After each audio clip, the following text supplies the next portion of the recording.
or wish to own a home-based food business but don't know how to get through the necessary procedures? Look no further. Here's a guide for you on how to maintain a home-based food business in Malaysia.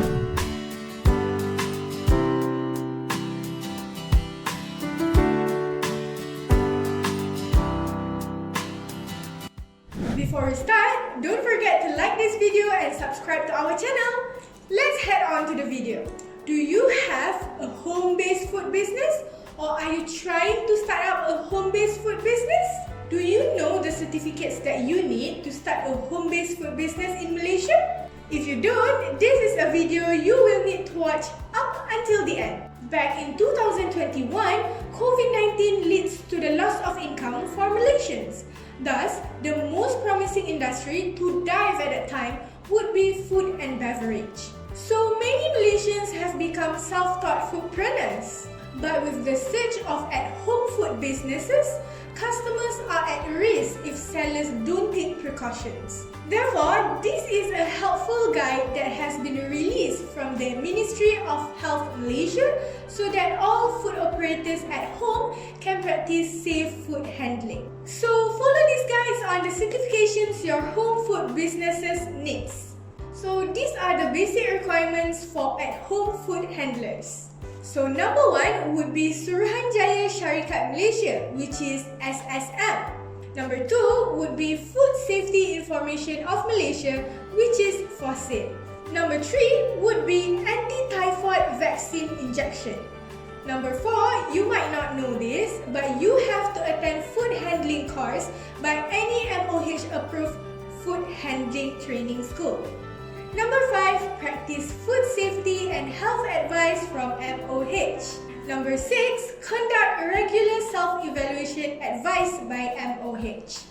So even though you are preparing the food from the comfort of your home, a good hygiene needs to be practiced, starting from your attire in the kitchen.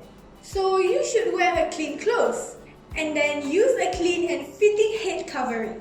Wear a clean and brightly colored apron.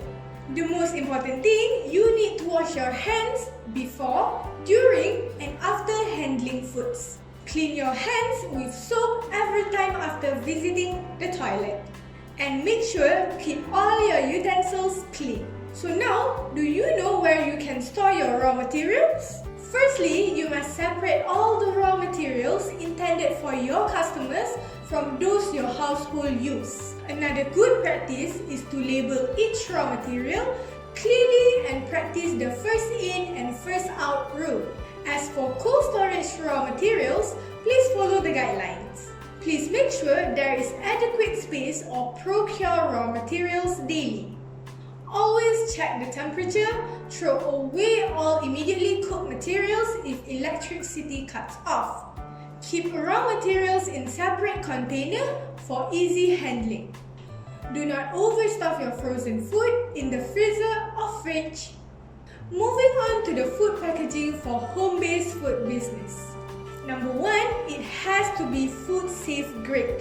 So here are the guidelines stipulated by MOH. Food packaging must not rip easily and has to cover all the food. The newspaper touching the food is strictly prohibited. Keeping all clean food packaging in a safe area away from raw materials and contamination. So if you are using banana leaf, make sure it is properly cleaned before use. Keep food packaging in a well-lit area to easily detect any damage. Use clean and disposable gloves, tongs or suitable utensils to put food into packaging. Do not directly touch prepared food. Pack food in a suitable area and never on the floor. Do not blow into food packaging. Separate your main food item from side dishes if packaged in the same container. Last but not least, the most important one, refrain from using a stapler to secure the food packaging. So, as for the food labeling, MOH states that all the foods need to follow the Food Regulations 1985 standards and labeling rules. So check out here to see the ready-to-eat food label and check out here to see the processed food label.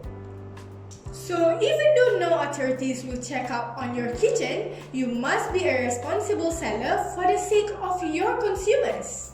That's why MOH has made a checklist to help food operators at home to do a home-based food safety and health evaluation by themselves. So I hope this video helps you in staying as a home-based food service. If you are thinking of doing business at home, follow the guide to keep your consumers satisfied and your business safe. Therefore, if you are still not sure on how to start your business, join our class that we designed to help beginners in starting your food business. The link of the class will be in the description below. Until next time, bye-bye!